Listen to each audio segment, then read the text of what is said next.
જય સ્વામિનારાયણ. આપણે કસ્ટમરના ઓર્ડર ઘણા એવા છે કાંધી સેટમાં, પણ ઘણા કસ્ટમરો આપણે કાંધી સેટ આપણે જે રેગ્યુલર હાલે ને એમાં ઘણા કસ્ટમરો કે આવી કાંધી બધા જ બનાવે છે અને કંઈક અમારે અલગ જોતું છે, તો પણ આપણે રેગ્યુલર જે કાંધી છે એ ઓર્ડર તો કરે જ છે.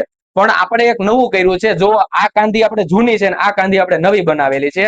કસ્ટમર આપણે લગભગ ઘણા એવા ઓર્ડર છે આપણી પાસે જૂની કાંધીમાં, પણ આપણે કસ્ટમરને કીધા વગર આપણે બધા જ કસ્ટમરોને નવી જ કાંધી મોકલવાની છે અને એકદમ નવી છે. તમે જુઓ આની સાઈઝ અને આની સાઈઝમાં કેટલો ફરક છે, મટીરિયલમાં પણ કેટલો ફરક છે. જુઓ તમે, એની કરતા કેટલું મટીરિયલ હેવી છે, ફિનિશિંગ પણ હેવી છે આનું, બરોબર છે. એટલે આપણે એકદમ જો સસ્તું લેવા માંગતા હોય એ પણ નવું, કસ્ટમરનો સપોર્ટ અમારી માટે ઘણો છે એટલે આપણે કસ્ટમરને દર વખતે નવું નવું કઈ આપીએ છીએ. એટલે જો આપણે કાંધી બધાને જ નવી મોકલવાની છે, એ પણ જૂના ભાવે છે. કોઈ કસ્ટમર પાસેથી આપણે વધારાનો કોઈ ચાર્જ લેવાનો નથી, બરોબર. તો નીચે આપેલા નંબર ઉપર કોલ કરો અથવા તો મેસેજ કરો.